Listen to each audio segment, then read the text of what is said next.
الحمد لله على فضله وإحسانه والشكر له على توفيقه وامتنانه وأشهد أن لا إله إلا الله وحده لا شريك له تعظيما لشأنه وأشهد أن محمدا عبده ورسوله الداعي إلى رضوانه صلى الله عليه وعلى آله وأصحابه ومن تبعهم بإحسان إلى يوم الدين وسلم تسليما كثيرا. اللهم لا علم لنا إلا ما علمتنا وعلمنا بما ينفعنا وزدنا علما. اللهم إنا نسألك علما نافعا ورزقا طيبا وعملا متقبلا.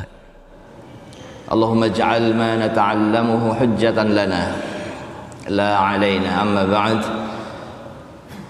فمعاشر المسلمين والmuslimat rahimani wa rahimakumullah, kita panjatkan pujian kita kepada Allah Subhanahu wa taala dengan ucapan kita alhamdulillah. Alhamdulillah atas kesempurnaannya, alhamdulillah atas kebaikan-kebaikannya, kebaikan-kebaikan yang terus Allah limpahkan kepada hamba-hambanya. Dan pada pagi hari ini kita termasuk dari hamba-hamba Allah Subhanahu wa ta'ala yang mendapatkan kebaikan yang sangat besar. Allah mudahkan kita untuk berkumpul di majelis ilmu, berkumpul di salah satu rumah dari rumah-rumah Allah Subhanahu wa ta'ala untuk bersama-sama kita belajar menuntut ilmu. Fa nas'alullah subhanahu wa ta'ala bi asma'ihil husna wa sifatihil ula an yarzuqana al-ikhlas wa an yarzuqana ilman nafi'ah. Kita mohon kepada Allah Subhanahu wa ta'ala melalui nama-namanya yang husna, melalui sifat-sifatnya yang mulia, mudah-mudahan Allah Subhanahu wa ta'ala memberikan taufiknya kepada kita untuk bisa ikhlas, dan mudah-mudahan Allah Subhanahu wa ta'ala menjadikan ilmu yang kita pelajari menjadi ilmu yang bermanfaat. Amin. Jamaah yang dirahmati Allah Subhanahu wa ta'ala, pada pagi hari ini sebagaimana telah disebutkan tadi pembahasan kita terkait dengan manhaj ahli sunnah wal jamaah dalam mengimani nama-nama Allah Subhanahu wa ta'ala yang husna dan sifat-sifatnya yang mulia. Pembahasan ini kita angkat dan kita menganggapnya penting karena terkait dengan iman kepada Allah Subhanahu wa ta'ala. Yang iman kepada Allah Subhanahu wa ta'ala ini adalah aslul usul. Kita tahu ada usul iman, yaitu yang dikenal juga dengan nama rukun iman. Dan rukun iman itu yang 6 dibangun di atas iman kepada Allah Subhanahu wa ta'ala. Makanya iman yang kedua adalah iman kepada malaikat, yaitu malaikatnya Allah. Iman yang ketiga adalah iman kepada apa jemaah? Kepada kitabnya siapa? Kitabnya Allah Subhanahu wa ta'ala. Semuanya kembali kepada asal rukun yang pertama, itu kepada Allah Subhanahu wa ta'ala. Dan iman yang berikutnya juga demikian, iman kepada para rasul, juga rasul-rasul yang diutus oleh Allah Subhanahu wa ta'ala. Sehingga ini menjadi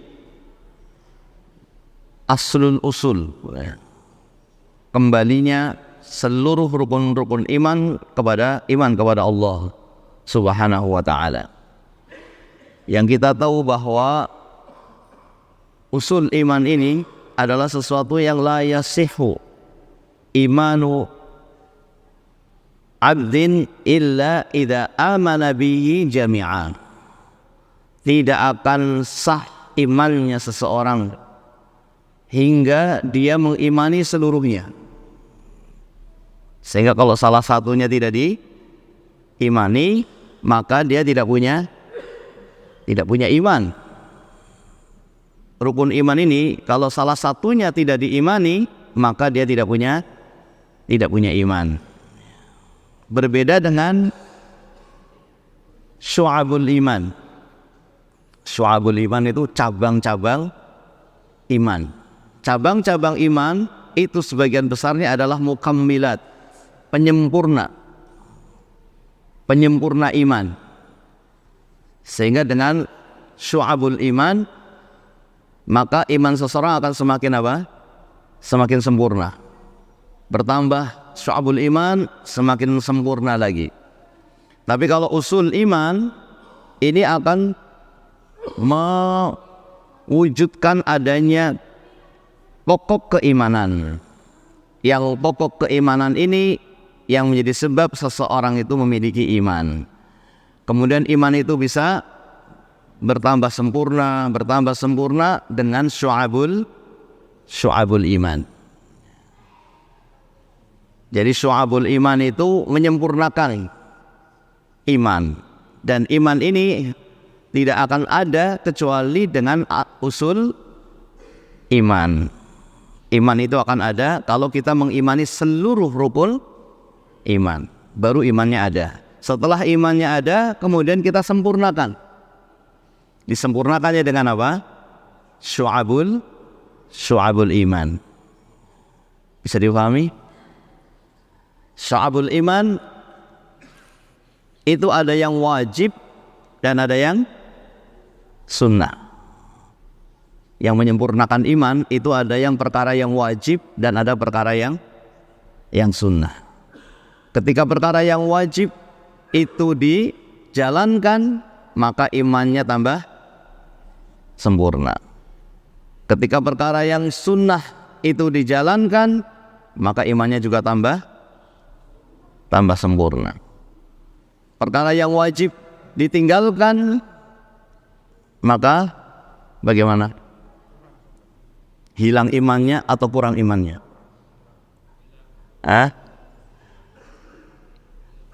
Misalnya cabang keimanan itu misalnya yang wajib, misalnya puasa Ramadan. Tidak puasa di bulan Ramadan, tidak puasa. Kira-kira hilang imannya atau berkurang imannya? Hilang sebagian, berarti gak hilang. Berarti berkurang. Dia bukan tidak meyakini wajibnya puasa, dia yakin puasa itu wajib, tapi dia malas. Maka di sini apa? Berkurang imannya. Tidak hilang imannya, tapi dia terjatuh kepada dosa yang sangat besar. Terjatuh kepada dosa yang sangat besar karena puasa adalah rukun Islam. Bagaimana dia tidak menjalankan rukunnya Islam, perkara yang paling penting dalam Islam, tapi tidak sampai menghilangkan apa? Tidak sampai menghilangkan iman, tapi berkurang imannya, berkurang sangat jauh, berkurang sangat banyak, karena tidak menjalankan kewajiban yang sangat besar, yaitu puasa Ramadan. Tapi kalau yang hilang itu adalah iman kepada malaikat. Saya beriman kepada Allah, saya beriman kepada Rasulnya, saya beriman kepada kitab-kitabnya, tapi saya tidak beriman kepada malaikat, kata orang. Kira-kira bagaimana? Berkurang atau hilang? Hilang imannya. Tidak punya iman, berarti kafir. Tidak punya iman. Tapi kalau tidak puasa, bukan tidak punya iman, tetapi berkurang imannya. Kalau dia berpuasa, bertambah imannya sangat banyak, karena puasa adalah kewajiban yang sangat besar. Kalau dia menjalankan yang sunnah, maka bertambah atau berkurang imannya? Bertambah. Kalau dia tinggalkan yang sunnah, bertambah atau berkurang? Dia tinggalkan yang sunnah, bertambah atau berkurang?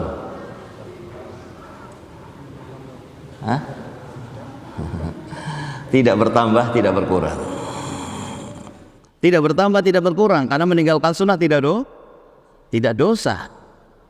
Tapi jangan kemudian, oh kalau begitu nggak apa-apa, tidak dosa. Tidak, kita rugi. Kita rugi kalau kita bisa menambah iman, tapi kita tidak menambah keimanan. Apalagi sunnah-sunnahnya ibadah itu melengkapi kekurangan kita dalam menjalankan yang wajib. Ya. Setiap yang wajib ada sunnahnya. Ya apa tidak? Sholat wajib ada sunnahnya? Ada. Rawatib. Itu jangan ditinggalkan. Karena dia akan menyempurnakan kekurangan kita dalam menjalankan yang wajib. Ada zakat yang wajib, kemudian ada sedekah yang sunnah. Jadi ada sedekah yang wajib yaitu zakat, ada sedekah yang sunnah. Ada puasa yang wajib, ada puasa yang sunnah. Ada haji yang wajib, terus ada yang sunnah. Apa yang sunnah? Bukan umroh. Kita lagi bahas haji, kenapa pindah ke umroh? Haji yang wajib yang pertama, yang sunnah yang kedua. Umroh beda lagi. Umroh itu apa hukumnya? Umroh khilaf para ulama, tapi yang benar wajib. Umroh itu bukan haji, tapi dia wajib. Meskipun ada khilaf di antara para ulama, tapi umroh itu adalah perkara yang wajib bagi yang mampu. Umroh yang pertama wajib, umroh yang kedua sunnah. Hanya saja kewajiban umroh tidak sama seperti kewajiban apa? Haji. Kewajiban haji masuk dalam rukun Islam, kewajiban umroh tidak masuk dalam rukun Islam. Nah, jamaah yang dirahmati Allah Subhanahu wa taala, pembahasan kita terkait dengan yang usul iman, bahkan usul iman. Asal dari usul iman, pokok dari pokok keimanan. Maka ini tentunya perkara yang betul-betul harus kita fahami dengan benar, karena ini terkait dengan keyakinan. Pembahasan kita terkait dengan keyakinan, terkait dengan akidah. Dan akidah itu adalah sesuatu yang diikat di dalam hati, yang tidak boleh ada keraguan sama sekali. Akidah itu sesuatu yang tidak boleh ada keraguan sama sekali. Kalau ada keraguan berarti dia belum berakidah dengan akidah itu. Maka ini pembahasan yang terkait dengan akidah dan perkara keyakinan. Ini tidak bisa kita yakini kecuali jika perkara itu disebutkan di dalam Al-Quran dan As-Sunnah. Bisa dipahami? Keyakinan-keyakinan kita itu tidak boleh kita yakini kecuali apa yang ditunjukkan oleh Al-Quran dan As-Sunnah. Cuma dua saja, Quran dan Sunnah saja sudah. Tidak ada yang lain. Untuk masalah keyakinan. Untuk masalah keyakinan. Kenapa? Kenapa hanya dengan Al-Quran dan As-Sunnah saja? Karena keyakinan ini terkait dengan perkara yang gaib. Terkait dengan perkara yang gaib. Iman kepada Allah, gaib apa tidak? Gaib. Iman kepada malaikat Allah, gaib apa tidak? Gaib. Iman kepada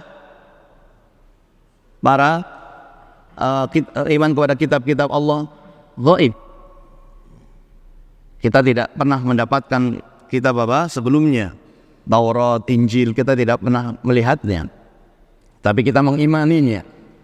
Iman kepada para rasul, kita tidak pernah berjumpa dengan rasul-rasul yang diutus oleh Allah. Bahkan rasul yang diutus kepada kita pun kita tidak pernah menjumpainya, tapi kita mengimani. Kita imani seluruhnya. Mengimani tidak mengimani salah satu dari rasul itu sama saja tidak beriman kepada seluruhnya. Orang-orang yang tidak beriman kepada Nabi Muhammad SAW, maka dia berarti tidak beriman dengan seluruh para rasul.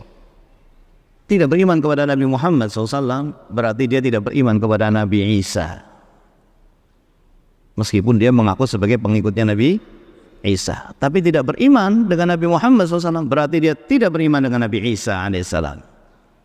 Kalau tidak mengimani salah satu dari Rasul, maka dia tidak mengimani seluruhnya.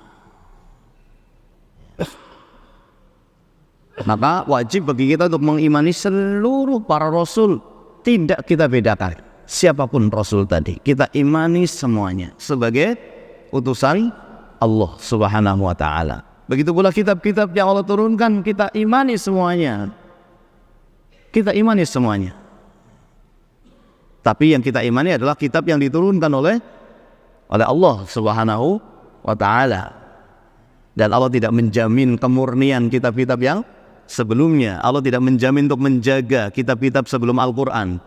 Hanya Al-Quran yang Allah jamin untuk dijaga sampai hari kiamat.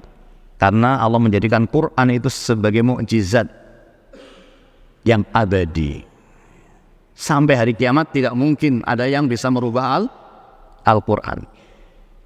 Al-Quran yang ada pada kita sekarang ini adalah Al-Quran yang dulu diturunkan kepada Nabi kita Muhammad Sallallahu Alaihi Wasallam. Tidak ada perubahan satu huruf pun, tidak ada perubahan satu huruf pun. Allah telah menjamin untuk menjaganya. Namun kitab-kitab sebelumnya tidak Allah jamin. Sehingga yang kita maksud dengan iman kepada kitab yang sebelum Al-Quran adalah kitab yang dulu diturunkan oleh Allah kepada para nabi. Injil yang dulu diturunkan kepada Nabi Isa alaihissalam. Taurat yang dulu diturunkan kepada Nabi Musa alaihissalam. Kalau yang sekarang bagaimana? Ya, yang sekarang kita tidak bisa mengimaninya. Berita yang ada dalam kitab Injil yang sekarang, kalau sesuai dengan Al-Quran, maka kita benarkan. Kalau bertentangan dengan Quran, kita tolak. Kalau tidak dibenarkan, kalau tidak dibenarkan dan tidak bertentangan, bagaimana? Kalau tidak bertentangan, tapi juga tidak disebutkan dalam Al-Quran. Ya, di sini kita tawakuf. Kita tidak bisa menyalahkan dan tidak bisa pula membenarkan. Kita mau menyalahkan, jangan-jangan itu benar. Kita mau membenarkan, tapi tidak ada dalam Al-Quran. Ya. Ini lama apa tidak? Alhamdulillah. Iya. Jadi pembahasan keyakinan ini pembahasan yang terkait dengan perkara-perkara yang gaib. Maka di sini tidak ada sumber hukum untuk keyakinan kita kecuali Al-Quran dan As-Sunnah. Keyakinan-keyakinan yang bertentangan, yang apa jemaah? Bertentangan dengan apa yang disebutkan dalam Al-Quran, itu pasti keyakinan yang salah. Pasti. Kalau bertentangan. Jadi keyakinan apa saja yang ada di sekitar kita, yang sangat banyak orang punya keyakinan ini, keyakinan ini. Semua keyakinan itu jika bertentangan dengan Al-Quran dan As-Sunnah, maka keyakinan itu adalah keyakinan yang salah. Keyakinan yang benar yang bagaimana? Keyakinan yang benar yang bersumber dari Al-Quran dan bersumber dari hadis-hadis Nabi SAW yang sahih. Ya. Kenapa? Ya, karena yang kita yakini adalah apa yang diberitakan oleh Allah dan Rasulnya saja. Ya. Yang bertentangan dengan apa yang diberitakan oleh Allah dan Rasulnya, maka pasti itu keyakinan yang salah. Bolehkah kita menetapkan keyakinan kita dengan akal? Bolehkah kita menetapkan keyakinan kita dengan akal, sumbernya akal?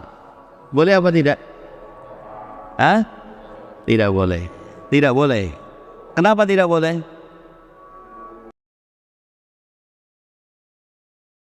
Kenapa tidak boleh?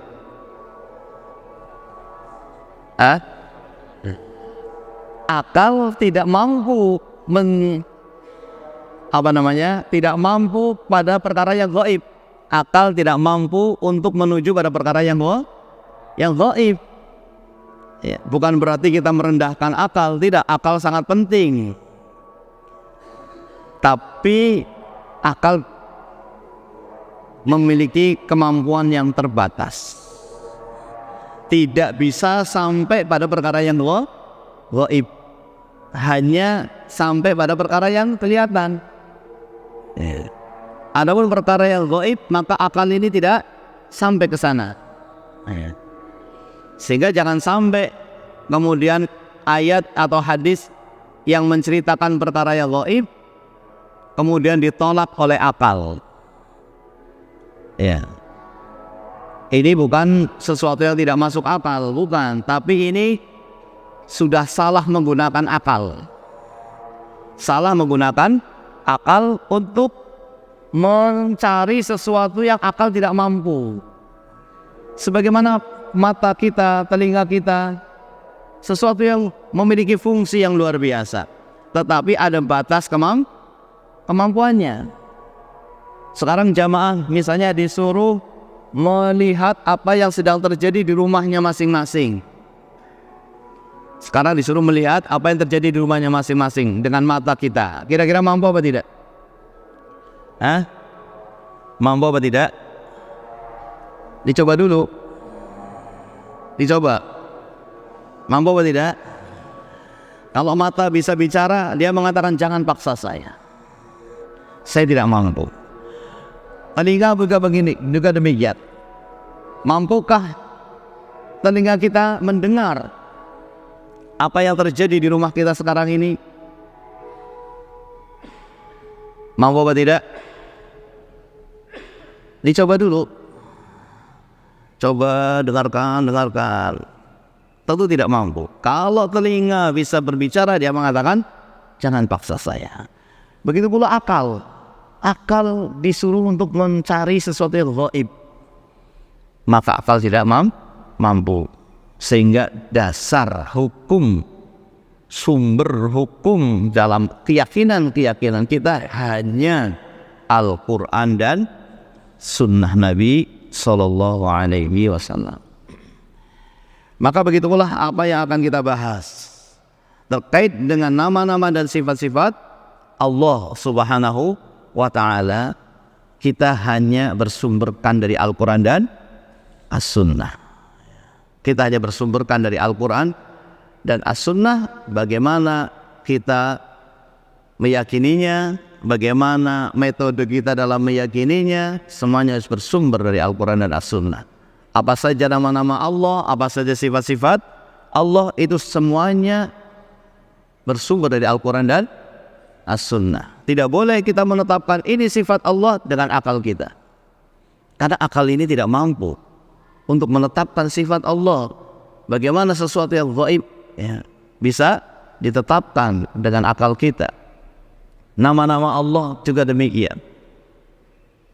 Maka sumber pembahasan akidah adalah dari Al-Quran dan As-Sunnah. Dan akan kita ambilkan sedikit dari pembahasan yang ada dalam kitab Al-Aqidah Al-Wasithiyah karya Syekhul Islam Ahmad Ibn Abdul Halim Ibn Taimiyah rahimahullahu ta'ala, salah seorang ulama yang wafat pada tahun 728 Hijriah. Ada yang bisa ngulangi? Kitabnya apa? Al-Aqidah Al-Wasithiyah. penulisnya? Syekhul Islam Ibnu Taimiyah. Wafatnya 728 Hijriah. Nah, disebutkan setelah memberikan muqaddimah, ya, setelah menyebutkan khutbatul muallif, setelah menyebutkan khutbah muallif, yaitu mengatakan alhamdulillah, atau sebelumnya dengan bismillahirrahmanirrahim, alhamdulillah alladzi arsala rasulahu bil huda wa dinil haqq yudhhirahu 'ala ad-dini kullih wa kafa billahi syahida wa asyhadu an la ilaha illallah wahdahu la syarika la iqraran bihi wa tauhida wa asyhadu anna muhammadan 'abduhu wa rasuluhu sallallahu alaihi wa ala alihi wa sallama tasliman mazida wa ala alihi wa sallama tasliman mazida. Setelah itu beliau mengatakan amma ba'du, kemudian setelah itu beliau mengatakan fahadha i'tiqadul firqatin najiyati al-mansurati ila qiyamis sa'ati ahli sunnati wal jamaah. Inilah keyakinan kelompok yang selamat, inilah keyakinan kelompok yang ditolong oleh Allah, inilah keyakinan ahli sunnah wal jamaah. Kemudian beliau menyebutkan secara global, yaitu apa keyakinan ahlu sunnah? Wa huwal imanu billah wa malaikatihi wa kutubihi wa rusulihi wal ba'si ba'dal mauti wal imani bil qadari khairihi wa syarrih. Itu beriman kepada Allah, beriman kepada malaikatnya, kitab-kitabnya, rasul-rasulnya, hari kebangkitan, dan juga iman kepada takdir, baik yang baik maupun yang buruk. Ini namanya akidah. Jadi kalau kita membaca kitab akidah apapun, pasti pembahasannya tidak lepas dari rukun iman. Mau baca kitab akidah apapun, pasti di situ pembahasannya tidak lepas dari rukun iman. Meskipun ada juga yang bukan rukun iman masuk di dalamnya, tetapi tidak lepas dari rukun iman. Kemudian setelah itu mulai dirinci oleh beliau. Wa minal imani billah, dan termasuk dari iman kepada Allah. Termasuk dari iman kepada Allah, berarti termasuk dari perkara yang paling penting dalam rukun iman. Yaitu apa? Al-imanu bima wasafa bihi nafsahu fi kitabih. Mengimani apa-apa yang Allah sifati dirinya. Mengimani sifat-sifat Allah yang Allah sebutkan di dalam kitabnya.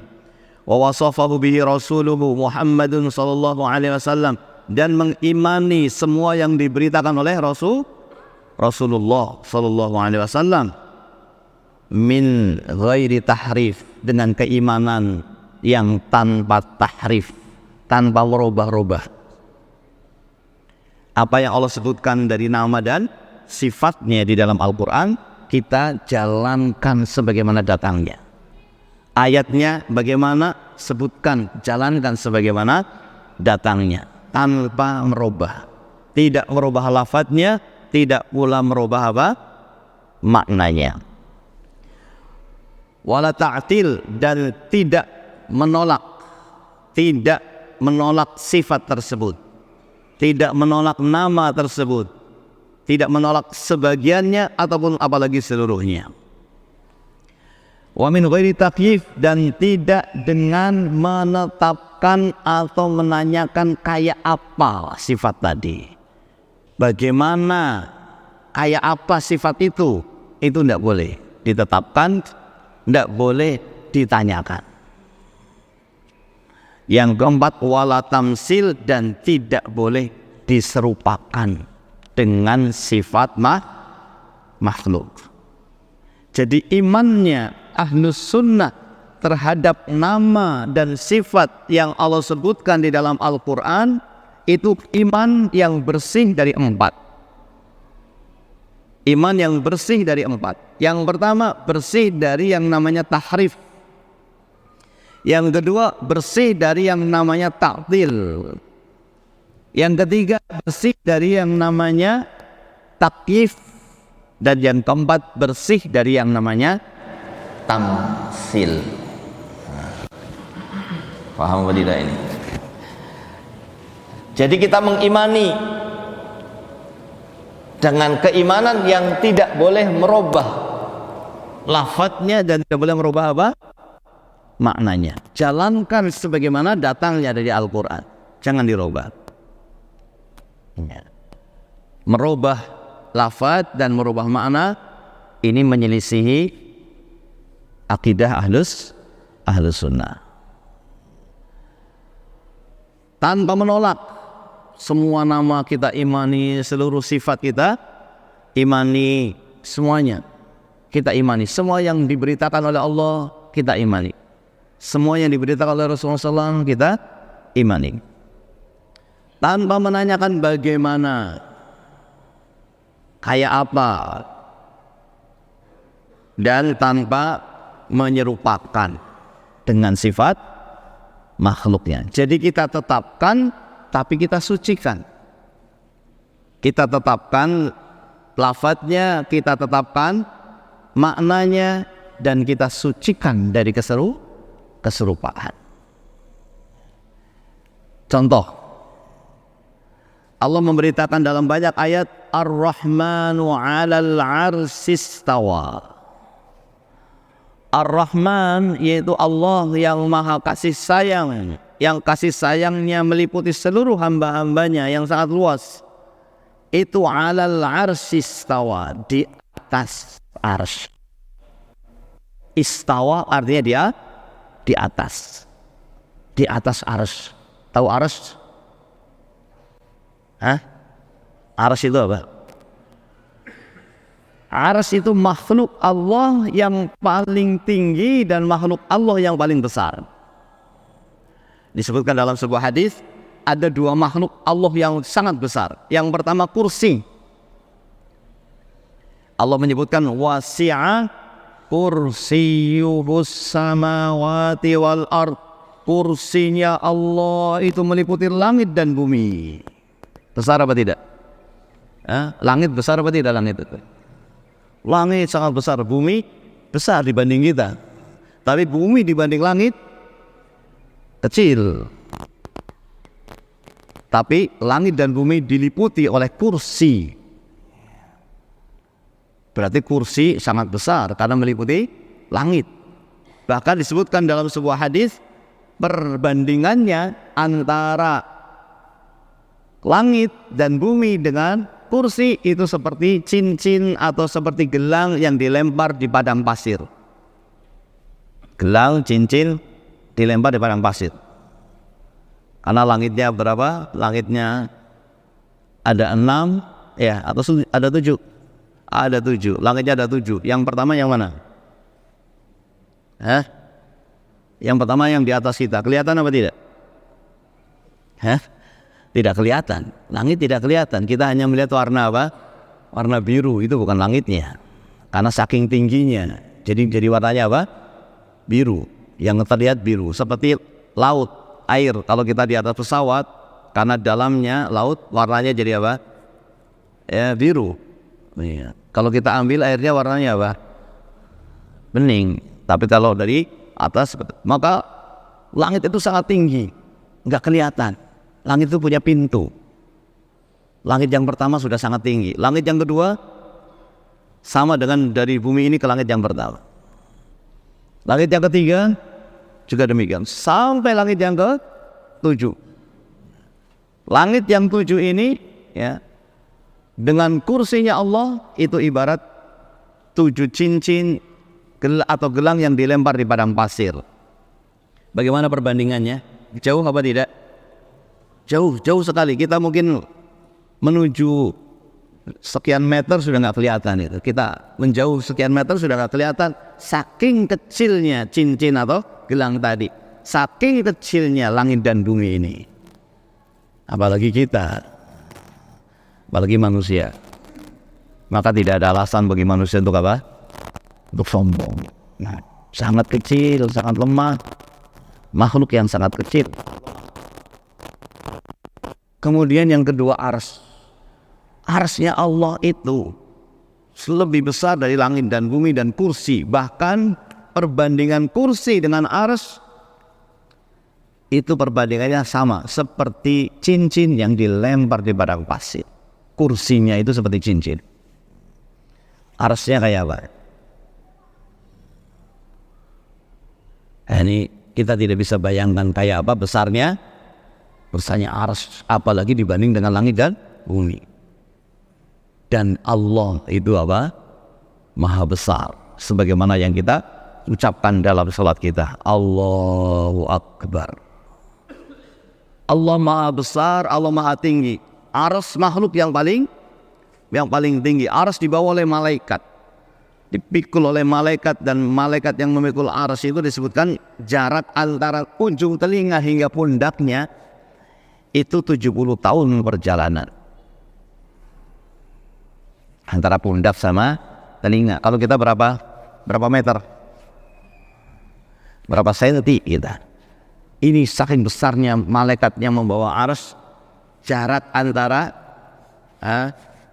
telinga dengan pundak itu 700 tahun berjalan.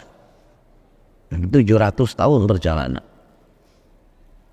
Jadi kalau ada burung terbang dari pundaknya malaikat memikul arsy, terbang ke atas, itu setahun belum sampai, 2 tahun belum sampai, 100 tahun belum sampai. Ini belum sampai udah mati duluan itu. Saking besarnya malaikat yang bawa arsy, saking tingginya. Itu baru antara telinga dengan pundaknya. Sebagaimana ini diberitakan oleh Nabi kita Muhammad sallallahu alaihi wasallam. Arsy makhluk yang paling tinggi dan tidak ada setelahnya makhluk apapun. Dan Allah di atas arsy. Dan Allah maha besar. Nggak bisa kita bayangkan. Bagaimana kita mengimani ayat Ar-Rahman 'alal 'arsy istawa? Kita imani dengan yang kita imani apanya? Lafadznya dan maknanya. Lafadznya istawa, di atas. Maknanya di atas. Bahasa Arab itu ada maknanya. Bukan seperti ayat atau huruf muqatta'ah. Huruf muqatta'ah itu seperti alif, lam, mim, nun, qaf. Ada maknanya apa tidak? Ada maknanya? Tidak ada maknanya. Mau belajar bahasa Arab sampai ratusan tahun juga nggak akan menemukan maknanya. Karena cuma huruf. Tapi istawa, ada maknanya? Ada. Maknanya apa? Dikata oleh para ulama, maknanya ala wartafa'a, di atas. Berarti Allah di atas arsy. Kita imani lafadznya, kita imani maknanya. Dan jangan dirubah. Nggak boleh dirubah. Karena ada yang merubah menjadi istawla. Istawla apa artinya? Berubah hurufnya, maka berubah maknanya. Yang tadinya di atas menjadi istawla, yang artinya menguasai. Sama apa tidak? Di atas dengan menguasai. Nah, kalau menguasai, Allah juga bisa mengatakan menguasai langit, menguasai bumi, menguasai gunung, menguasai apa saja. Allah dikatakan menguasai. Ini bukan menguasai, di atas arsy. Kalau itu dikatakan menguasai, berarti boleh kita katakan istawa alal jabal. Istawa terhadap gunung, istawa terhadap langit. Kita bisa katakan itu, tapi nggak boleh kita katakan itu karena ayatnya mengatakan istawa alal arsy, di atas arsy. Kita tidak boleh merubahnya. Kita yakini lafadznya, kita tetapkan lafadznya, kita imani lafadznya, dan kita imani maknanya. Karena di sana ada yang merubah, ini salah. Ada juga yang mengimani lafadznya tapi tidak mengimani maknanya. Ditanya, kamu beriman Allah istawa alal arsy? Ya, saya beriman. Allah menyebutkan di dalam Al-Quran. Terus maknanya, Allahu a'lam bimuradihi. Allah yang lebih tahu. Jadi kamu nggak tahu maknanya. Ada nggak dalam bahasa Arab maknanya? Ada. Maka jangan ragu-ragu kita mengimani Allah di atas seluruh makhluk-makhluknya. Allah di atas arsy. Tidak ada setelah Allah apapun. Ya. Tidak ada setelah Allah apapun. Allah meliputi seluruh makhluknya. Ya. Kemudian apakah boleh kita menanyakan kayak apa di atasnya Allah? Boleh apa tidak? Tidak boleh. Imam Malik, pernah dengar Imam Malik? Imam Malik itu Imam Darul Hijrah yang dulu berada di kota Madinah. Beliau berada di Masjid Nabawi memberikan pelajaran di Masjid Nabawi. Pernah ditanya bagaimana arsy, bagaimana di atasnya arsy, bagaimana Allah di atasnya arsy itu bagaimana ya Imam Malik? Imam Malik ditanya bagaimana? Imam Malik mengatakan al-istiwa ma'lum. Istiwa itu dalam bahasa Arab sudah jelas maknanya, yaitu dia di atas. Wal imanu bihi wajib, mengimani istiwanya Allah di atas arsy wajib. Wal kaifu, adapun bagaimananya itu nggak ada yang tahu, majhul. Bagaimananya nggak ada yang tahu, dan Allah tidak pernah memberitahu. Dan tidak mungkin kita akan pernah tahu, tidak mungkin. Karena Allah itu gaib. Sesuatu yang gaib itu tidak bisa kita ketahui kecuali kalau ada yang semisalnya. Tapi tidak ada yang semisal Allah. Tidak ada berita juga dari Allah tentang bagaimana di atasnya. Jadi kita hanya meyakini di atas, selesai. Dan menanyakan bagaimananya itu bid'ah. Menanyakan bagaimananya itu pertanyaan yang tidak boleh. Ini jawaban dari seorang imam Ahlus Sunnah tentang sifat Allah istawa 'alal 'arsy. Dan tidak boleh kita menyerupakan dengan di atasnya makhluk. Bagaimana kita menyerupakan Allah dengan makhluk? Bagaimana kita mau menyerupakan? Allah Subhanahu wa taala ketika kita memberitakan ketika Allah memberitakan sifatnya, maka pasti berbeda dengan sifat makhluk, karena sifat sesuatu mengikuti zatnya. Sifatnya sesuatu mengikuti zatnya. Maka karena zatnya Allah itu berbeda dengan zatnya makhluk, maka pasti sifatnya pasti beda. Jadi jangan sampai berpikir di atasnya Allah terus kepada makhluk berpikirnya. Ini kita sedang berbicara tentang Allah yang maha sempurna, bukan berbicara tentang makhluk. Maka jangan sampai akal kita, pikiran kita menuju kepada sifatnya makhluk. Tidak boleh sama sekali. Beda dan suci dari kesamaan dengan makhluknya.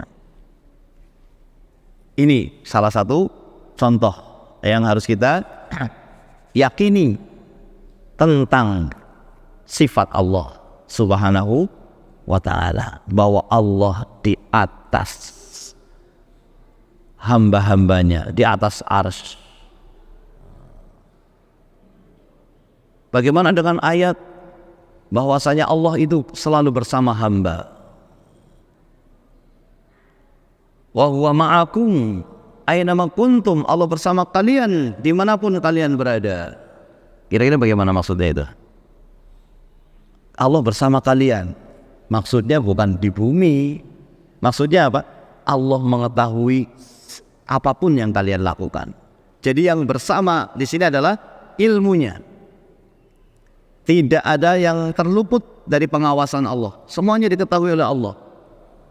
Tapi zatnya Allah istawa 'alal 'arsy, di atas arsy. Ya.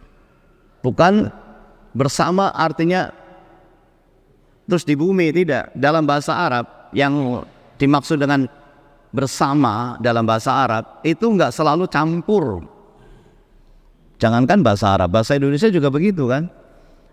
Apa kalau bersama terus berarti berada di satu tempat? Kalau bersama apakah selalu berada di satu tempat? Tidak selalu. Ya kalau sekarang ini ya kita bersama di satu tempat, tapi tidak selalu.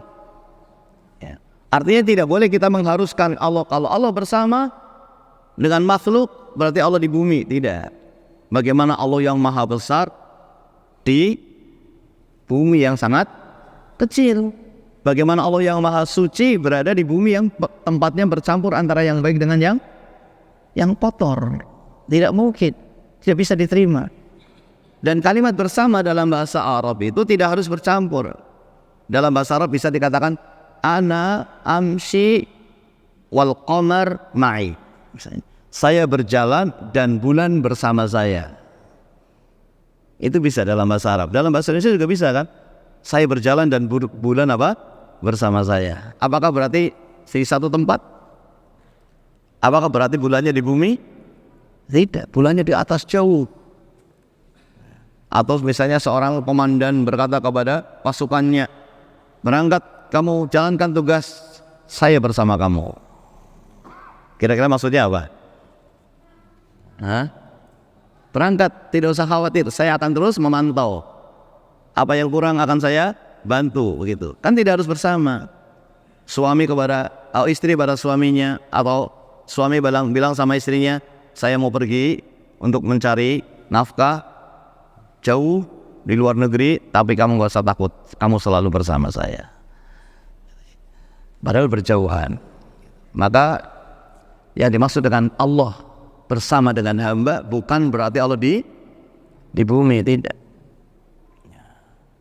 Bagaimana mungkin Allah yang maha besar ada di bumi? Karena ini akan menimbulkan nanti keyakinan yang apa? Yang batil, sampai muncul keyakinan apa? Manunggaling kawula Gusti. Paham gak ini? Bersatu dengan jasadnya manusia. Jadi kalau sudah bersatu itu jadi apa? Jadi wali katanya. Bagaimana supaya dapat bersatu? Dengan ritual. Bagaimana ritualnya? Di ritualnya dengan amalan yang tidak ada syariatnya. Kalau kita berzikir dengan la ilaha illallah, la ilaha illallah, la ilaha terus, itu zikir yang bagus. Tapi bagi mereka, oh enggak, itu zikir yang paling rendah. Belum bisa jadi wali kalau dengan la ilaha illallah itu. Kapan jadi wali? Kalau sudah zikirnya bukan la ilaha illallah, naik tingkatannya menjadi Allah, Allah, Allah, Allah, Allah, Allah. Itu pun belum jadi wali. Kapan jadi wali? Kalau sudah zikirnya terus sampai pingsan. Kalau sudah pingsan, berarti tandanya Allah sudah bersama dengan dia. Akhirnya dia tersenyum-senyum sendiri, berjalan ngomong sendiri. Ini yang bersama dia siapa kira-kira? Nah, itu diyakini, itu ada. Di Purwokerto juga ada itu. Jadi zikirnya itu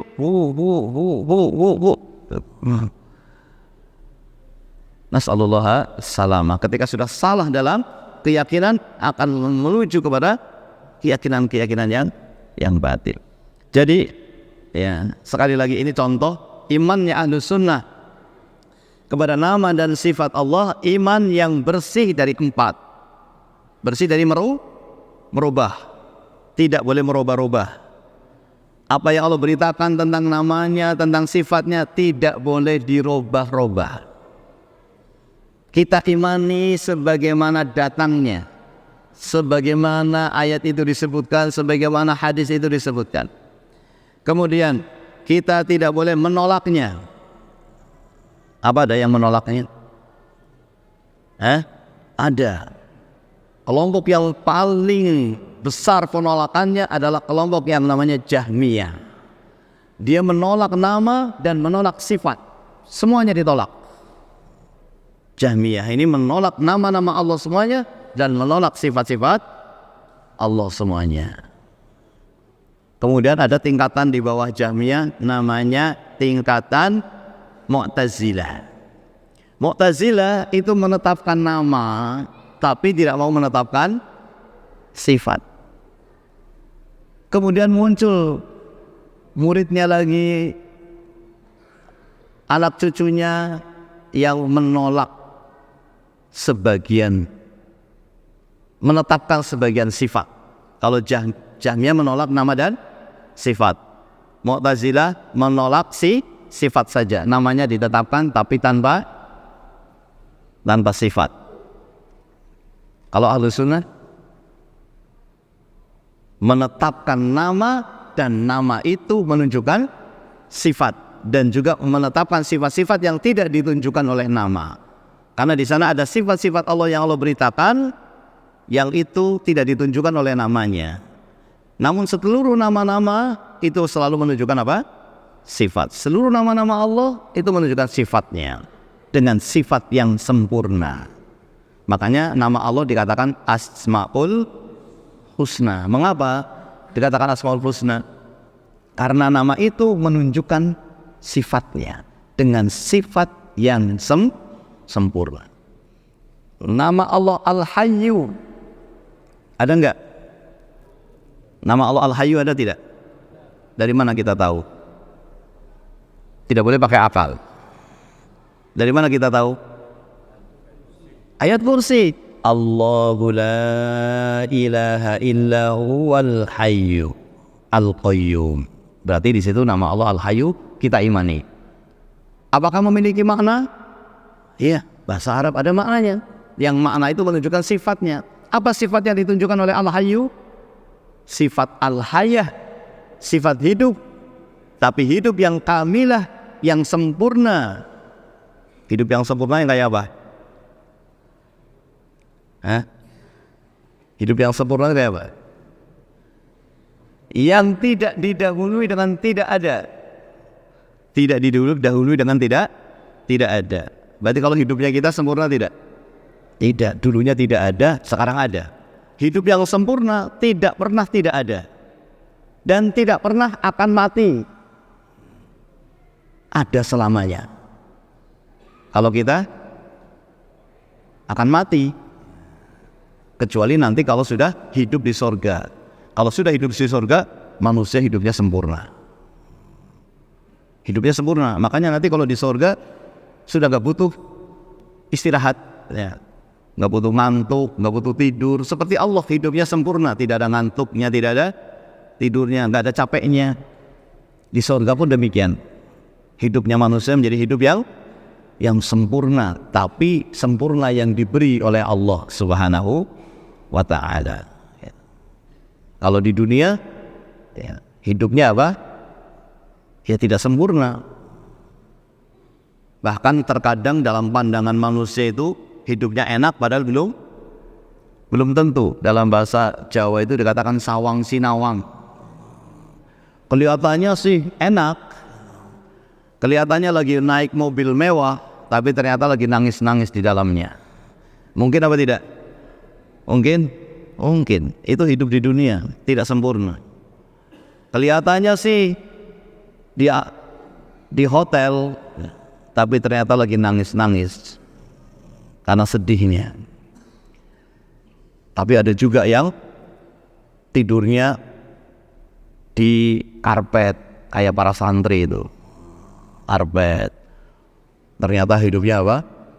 Lagi senang, lagi bahagia. Ada orang naik sepeda tapi lagi senang. Jadi sawang sinawang saja. Tapi di sorga tidak sempurna. Tidak mungkin penduduk neraka mengatakan belum tentu yang di sorga bahagia. Tidak bisa. Sudah pasti bahagia. Hidup yang betul-betul sempurna.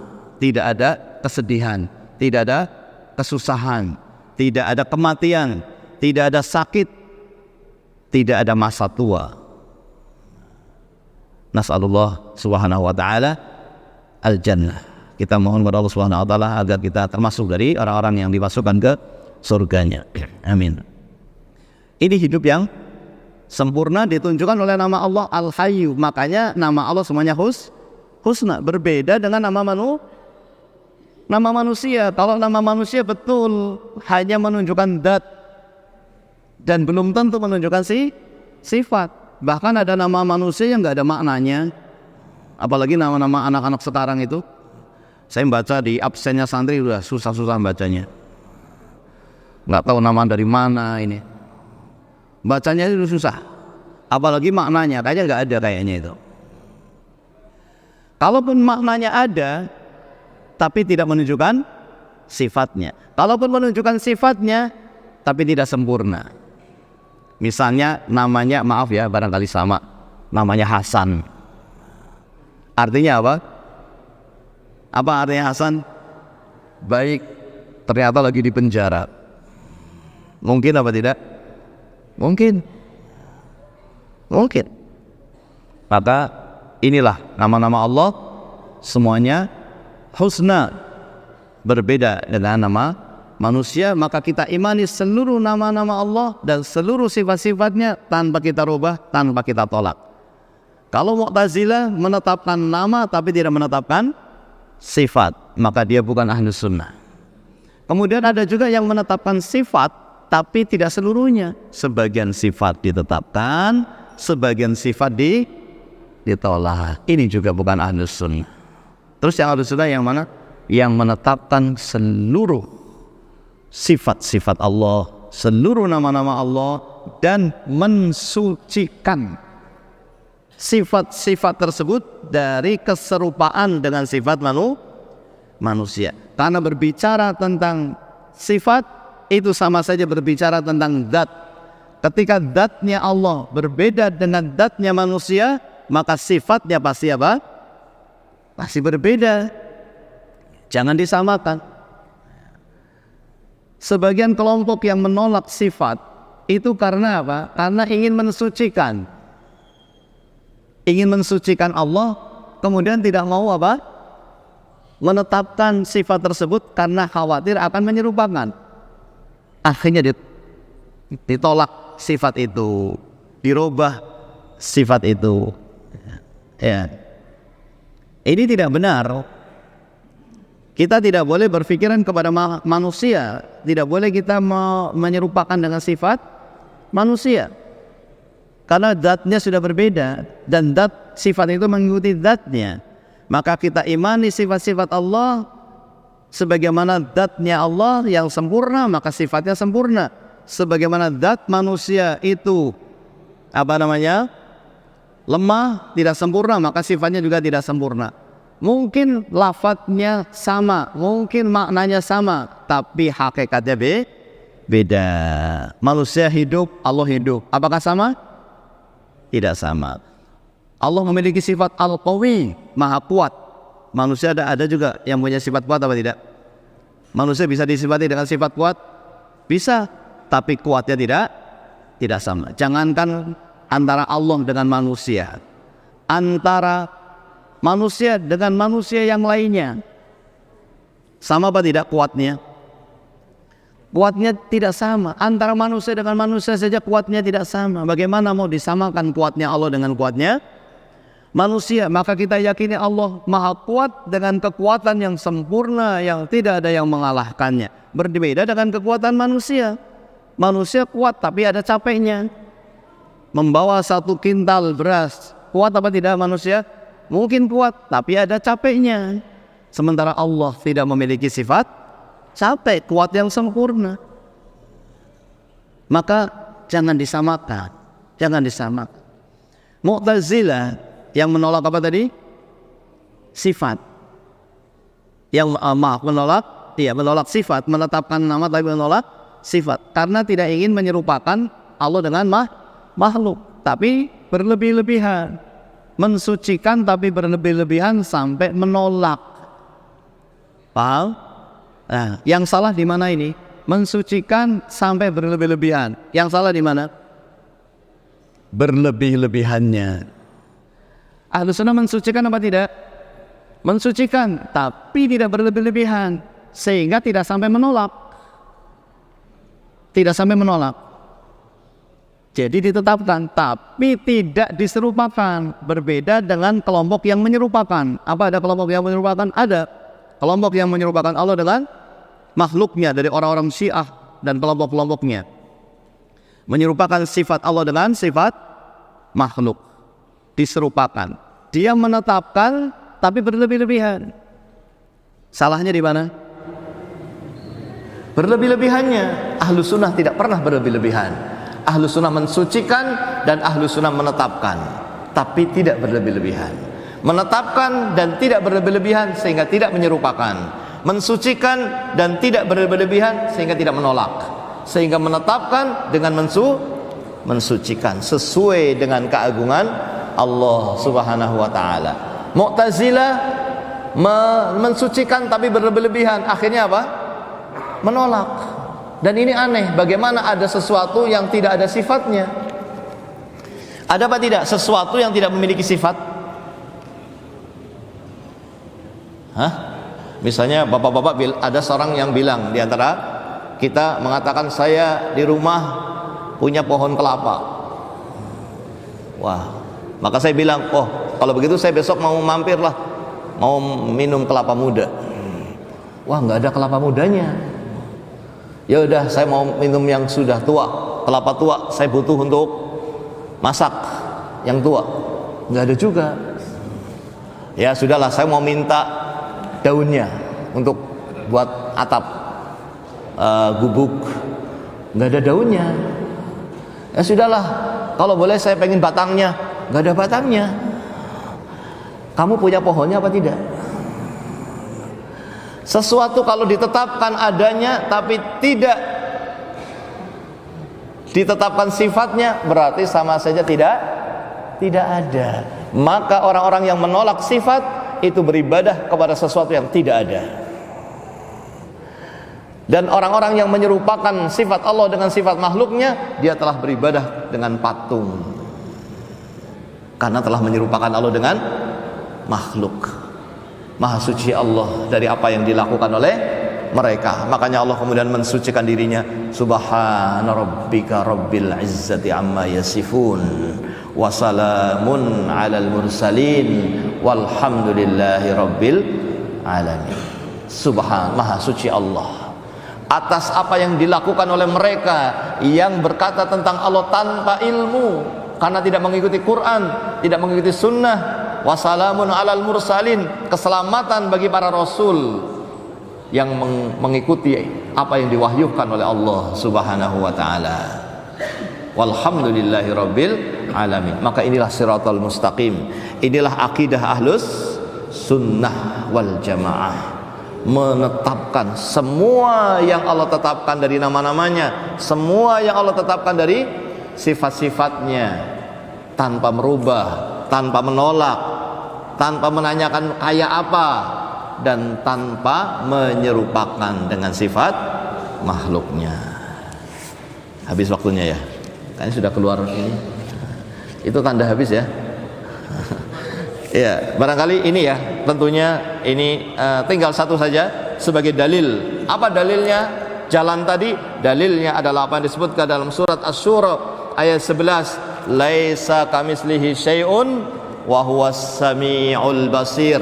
Tidak ada yang serupa dengan Allah apapun, dan Allah Maha mendengar dan Allah Maha melihat. Kita tetapkan Allah mendengar, kita tetapkan Allah melihat, tapi tidak serupa dengan pendengaran dan penglihatan siapapun. Itulah ahlu sunnah wal jamaah, mengikuti apa yang dibawa oleh para rasul dan yang disebutkan di dalam Al-Quran dan sunnah Nabi Sallallahu Alaihi Wasallam. Mudah-mudahan ini bisa difahami untuk menjadi keyakinan kita yang tidak boleh ada keraguan di dalamnya. Mungkin ini yang bisa kita sampaikan ya. Mudah-mudahan Allah senantiasa memperbaiki agama kita. Mudah-mudahan Allah Subhanahu wa taala senantiasa memberikan kebaikan untuk dunia dan akhirat kita. Mudah-mudahan Allah Subhanahu wa taala senantiasa menunjukkan kepada kita kebenaran untuk kita mengikutinya, dan menunjukkan kepada kita kebatilan untuk kita menjauhinya.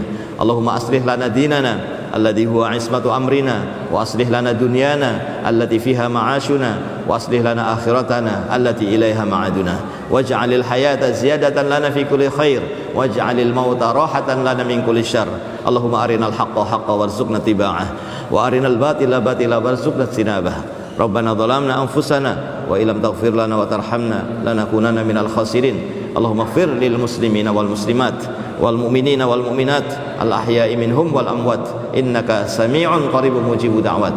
Wa sallallahu wa sallama ala nabiyyina Muhammad wa ala alihi wa sahbihi ajma'in. Assalamualaikum warahmatullahi wabarakatuh.